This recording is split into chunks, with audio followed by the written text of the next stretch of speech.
বাসায় যখনই fried rice তৈরি করি তখন সবার একটা রিকোয়েস্ট থাকে এই চিলি চিকেন। সবাই বলে আমার হাতের এই চিলি চিকেন নাকি সেরা। আজকে আপনাদেরকে দারুণ মজাদার রেস্টুরেন্ট স্টাইলে চিলি চিকেন তৈরি করে, আর আমার এই রেসিপিতে যদি আপনারা বাড়িতে একবার চিলি চিকেন তাহলে রেস্টুরেন্টের থেকেও অনেক বেশি স্বাদ হবে, কথা দিচ্ছি।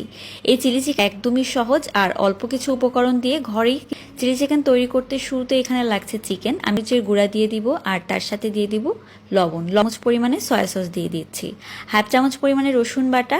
সবকিছুকে একত্রে খুব ভালোভাবে একটু মিলিয়ে নিতে হবে আগে 6 মিনিটের জন্য।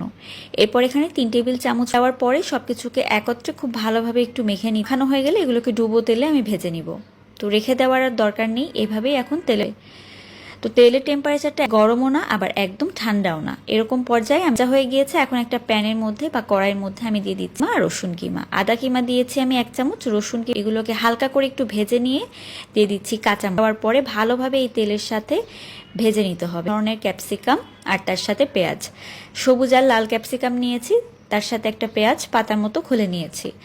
1/4 কাপ পরিমাণ দিয়ে দিচ্ছি এখানে চিলি সস আর তার সাথে 3 টেবিল চামচ কালো গোলমরিচের গুঁড়া, হাফ চামচের মতো লবণ দিয়ে দিলাম, তাই এখন আর বেশি লবণ দেওয়ার দরকার নেই।